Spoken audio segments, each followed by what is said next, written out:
Yesterday's. Little excerpt from Carmen McCree.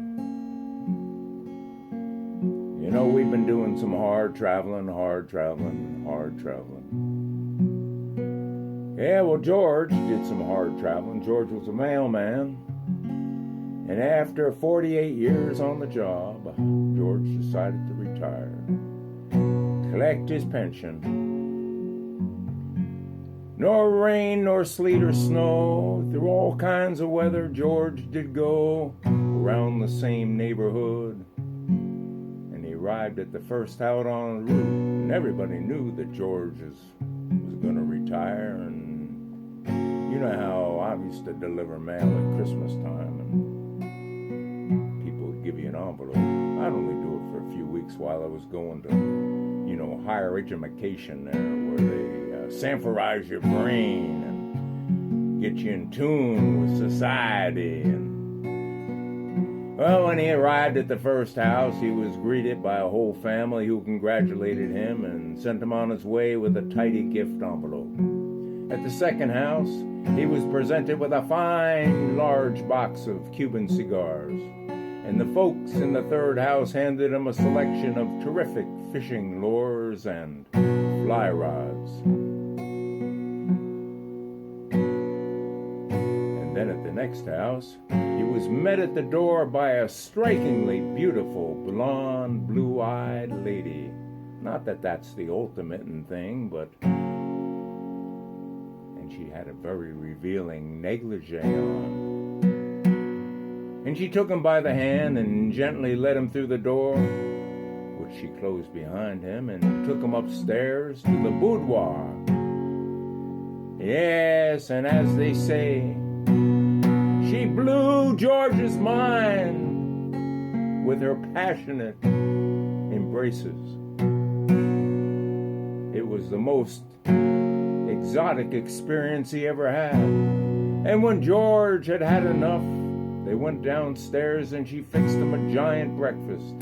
Eggs and potatoes and ham and sausage and blueberry muffins and waffles and squeezed orange juice. And when he was truly satisfied, she poured him a cup of steaming hot black coffee. And as she was pouring, he noticed a dollar bill sticking out under the cup's bottom edge. All this was too much for words. And then George said, "What's the dollar for?" "Well," she said, "last night I told my husband that today would be your last day on the route and we should do something special for you. I asked him what to give you, and he said, give him an experience he won't forget, a dollar bill." The breakfast was my idea. Oh, we've been doing some hard traveling. We've been doing some hard traveling way down the road. Traveling hard down this dirty Democratic Republic's road. Doing some hard traveling down this Republican rabbit hole. Traveling through this woke politics and leaning on free speech drill. Been working to fight the inflation with a dollar bill. Been rolling down the Lincoln Highway through, well, like what it's been. Doing some hard traveling, hanging here. If we can keep this republic, it'll be a miracle. And if we can keep it, well, you know what we gotta do.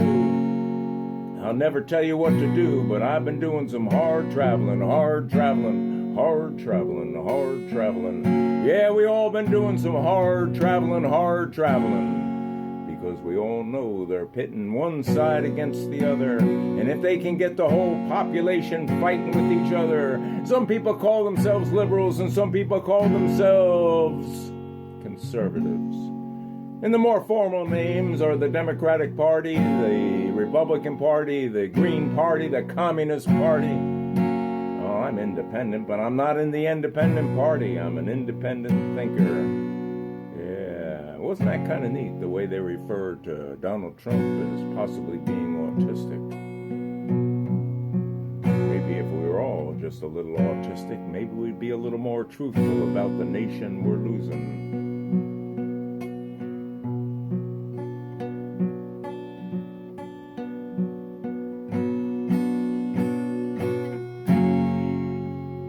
tell you a story about a mailman.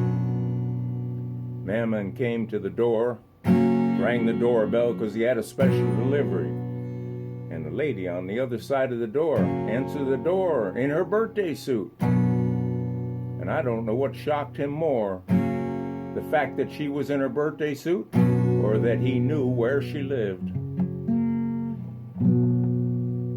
WRPI Troy hanging out with the